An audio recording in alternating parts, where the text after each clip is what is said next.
नमस्कार दोस्तों, स्वागत है आपका जूनियर एकेडमी क्लासेस में। आज हम वही कक्षा 10वीं की विज्ञान में बहुत ही अच्छा प्रश्न लेकर आए हैं। सहसंयोजी आबंध को समझाइए। ये प्रश्न बहुत इम्पोर्टेंट है और इसमें कुछ बच्चों को समझ में नहीं आता है कि सहसंयोजी आबंध वो बना लेते हैं, समझ लेते हैं, लेकिन वो तत्वों में समझ नहीं पाते कि कौन से तत्व बना पाते हैं, कौन से तत्व नहीं बना पाते हैं, किस प्रकार की अभिक्रिया होती है। तो इसको समझने के लिए आज हम आपके लिए बहुत ही अच्छा वीडियो लेकर आए हैं, सहसंयोजी आबंध। तो सबसे पहले दोस्तों हमारे दिमाग में इसके हल के लिए होना चाहिए कि सहसंयोजी मतलब इसमें जो संयोजन हो रहा है वो किस प्रकार का हो रहा है, सहयोग हो रहा है। मतलब न पूरी तरह से कोई दे रहा है, न पूरी तरह से कोई ले रहा है, केवल एक क्या हो रहा है, सहयोग हो रहा है। जैसे अपन किसी प्रकार का सहयोग करते हैं ना, अपन किसी के घर पे गेहूं खत्म हो जाती है, किसी के मक्की खत्म हो जाती है, तो अपन बोलते हैं कि जैसे भैया लो मक्की ले लो, उनको गेहूं दे दो, गेहूं ले लो। तो यहाँ पे इसी प्रकार के इलेक्ट्रॉनों का साझा होता है, इलेक्ट्रॉन का पेयर का साझा होता है, और उस प्रकार से जो बंध बनता है उसको हम कहते हैं सहसंयोजी आबंध। तो यह सहसंयोजी आबंध क्यों बनता है, प्रश्न मन में उठता है। तो यह सहसंयोजी आबंध बनता है उन यौगिकों में जो सामान्यतः या तो गलित अवस्था में चालित होते हैं, और जब वो बंध बनाते हैं तो किसी प्रकार का आयन नहीं बनाते हैं। यानी वो जब बंध बनाते हैं तो विद्युतीय कुचालक होते हैं, और वो बंध किस लिए बनाते हैं कि वो उत्कृष्ट गैस विन्यास को प्राप्त करने के लिए अपना बंध बनाते हैं। क्योंकि प्रत्येक तत्व के अगर हम क्रियाशीलता को देखते हैं, अभिक्रियाशीलता को देखते हैं, तो हमें यही समझ में आती है प्रत्येक तत्व की जो अभिक्रियाशीलता होती है, अभिक्रियाशीलता, थोड़ा आपको डिटेल में ले जाके समझाऊंगा मैं। अभिक्रियाशीलता, वो अभिक्रियाशीलता को हम किस चीज पे समझते हैं, तो वो समझते हैं हम उत्कृष्ट गैस विन्यास। यानी प्रत्येक तत्व जो होता है वो अभिक्रियाशीलता किस आधार पर दर्शाता है, उसके उत्कृष्ट गैस विन्यास पे। यानी वो इलेक्ट्रॉन दान करेगा या इलेक्ट्रॉन ग्रहण करेगा, किस लिए, क्योंकि उसको क्या करना है, उत्कृष्ट गैस विन्यास प्राप्त करना है। और उत्कृष्ट गैस विन्यास जो उसके निकटतम है, जैसे इसमें अब हम नीचे चलते हैं थोड़ा आगे, तो मैं उदाहरण ले लेता हूँ हाइड्रोजन का। किसका ले लेता हूँ, हाइड्रोजन का। अब हम आवर्त सारणी में देखते हैं कि जो हाइड्रोजन का परमाणु क्रमांक है 1 है, यानी हाइड्रोजन के पास कितना इलेक्ट्रॉन है, इसके नाभिक में 1 प्रोटॉन 1 इलेक्ट्रॉन है। तो क्या इसके पास उत्कृष्ट गैस विन्यास है, नहीं। ये उत्कृष्ट गैस विन्यास प्राप्त करने के लिए क्या करता है, जो हाइड्रोजन है आपस में एक और हाइड्रोजन के परमाणु से क्रिया करके इस प्रकार से सहसंयोजी बंध का निर्माण करते हैं। क्या करते हैं, सहसंयोजी बंध का निर्माण। तो अब देखेंगे हम, तो इस हाइड्रोजन के पास कितने इलेक्ट्रॉन हो गए, 2 हो गए, यानी इसके सहसंयोजी कोष पूरा हो गया। तो हम देखते हैं कि इसके सबसे निकटतम उत्कृष्ट गैस होती है जो हीलियम। तो हीलियम के पास कितने होते हैं, 2 इलेक्ट्रॉन होते हैं। तो क्या इसने उत्कृष्ट गैस विन्यास प्राप्त कर लिया, तो हम देखते हैं हाँ इसने प्राप्त कर लिया।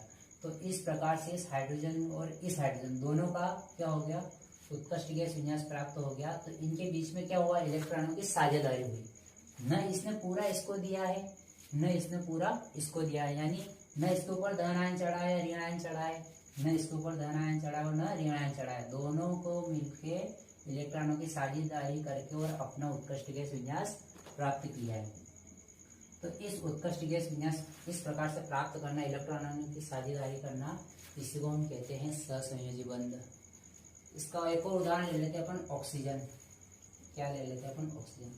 तो हम देखते हैं ऑक्सीजन का परमाणु क्रमांक कितना होता है, 6। इसका परमाणु क्रमांक 8 होता है। तो हम देखते हैं इसके संयोजी कोष में कितने इलेक्ट्रॉन होते हैं, 6। कितने होते हैं, 6। 1 2 3 4 5 6। अब हम देखते हैं इसको उत्कृष्ट गैस विन्यास प्राप्त करने के लिए कितने और इलेक्ट्रॉन चाहिए, 2 और चाहिए। कितने चाहिए इसको अष्टक पूर्ण करने के लिए, 2 और। तो इस प्रकार से एक और ऑक्सीजन आपस में क्या कर लेता है, क्रिया। तो ये देखो 2 3 4 5 6। अब इसको कितने और चाहिए उत्कृष्ट गैस विन्यास प्राप्त करने के लिए, 2 इलेक्ट्रॉन, और इसको भी कितने चाहिए, 2। तो इस प्रकार से ऑक्सीजन ऑक्सीजन के मध्य 2 इलेक्ट्रॉन पेयर की साझेदारी हो गई। कितने इलेक्ट्रॉन पेयर की साझेदारी हो गई, 2 इलेक्ट्रॉन पेयर की। तो जब हम इसको लिखते हैं तो ये इस प्रकार से लिखा जाता है O2। जो अपन पढ़ते हैं ना O2, ये वही O2 है। इस प्रकार से इलेक्ट्रॉनों के आपस में साझेदारी करके सहसंयोजी आबंध बनता है और ये नया यौगिक बना लेते हैं इस प्रकार से। तो समझ में आया आपको सहसंयोजी आबंध क्या होता है? तत्वों द्वारा आपस में इलेक्ट्रॉन के युग्मों की साझेदारी करके और जो नया यौगिक बनाया जाता है या फिर वो जो उत्कृष्ट गैस विन्यास प्राप्त करते हैं, तो इस प्रकार का जो बंध बनता है वो कहलाता है हमारा सहसंयोजी बंध। तो इसमें एक चीज की और विशेषता होती है, हम देखते हैं सहसंयोजी बंध होता है, इनका जो अंतर आणविक बल होता है, सहसंयोजी बंध में होता है जो अंतर आणविक बल। तो अंतर आणविक बल जो होता है वो इनका बहुत कम होता है। क्या होता है? अन्य की अपेक्षा बहुत, अन्य बंध जो बनते हैं जैसे आयनिक बंध होता है, ठीक है, तो वो उन बंध की अपेक्षा इसका कम होता है। तो अगर अंतर आणविक बल कम होगा तो हम क्या जान पाएंगे इसके बारे में? इनका गलनांक और क्वथनांक, गलनांक और क्वथनांक ये दोनों भी क्या होंगे? इनके बहुत कम होंगे। क्या होंगे? इनके बहुत कम। इसी प्रकार यदि हम नाइट्रोजन की बात करते हैं तो वही नाइट्रोजन के भी कितने संयोजी कोश में 7, ठीक है। तो नाइट्रोजन नाइट्रोजन के बीच कौन सा बंध बनेगा? इस प्रकार से।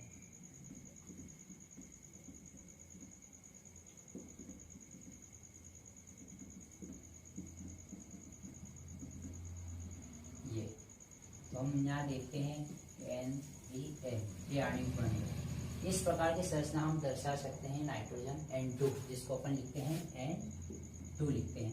तो ये भी यहाँ पर किस प्रकार का बंध बना है? सहसंयोजी बंध। तो ये बंध जो होता है दुर्बल बंध होता है ज्यादा, लेकिन इनके अंतर आणविक बल जो होता है उनका कम होता है, इसी कारण से इनकी गलनांक और क्वथनांक कम होते हैं, ठीक है।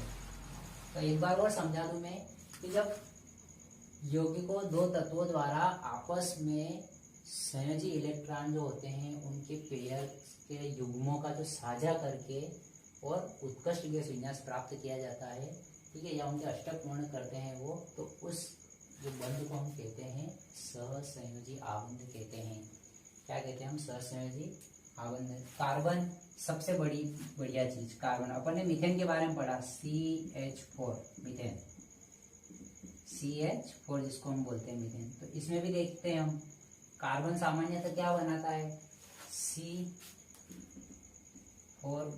क्या बनाता है? C4+ या C4 नेगेटिव दोनों बना सकता है, लेकिन ज्यादातर ये क्या बनाता है? C4+, क्योंकि जब ये ऋणात्मक बनाएगा तो इसको बहुत अत्यधिक मात्रा में ऊर्जा की आवश्यकता होगी, तो इतना ये कर नहीं पाएगा। तो इसलिए ये आसानी से क्या करता है? इस प्रकार से हाइड्रोजन के जो पेयर होते हैं इनके साथ साझा कर लेता है हाइड्रोजन के साथ, और आसानी से सहसंयोजी बंध द्वारा ये मीथेन यौगिक बना लेता है।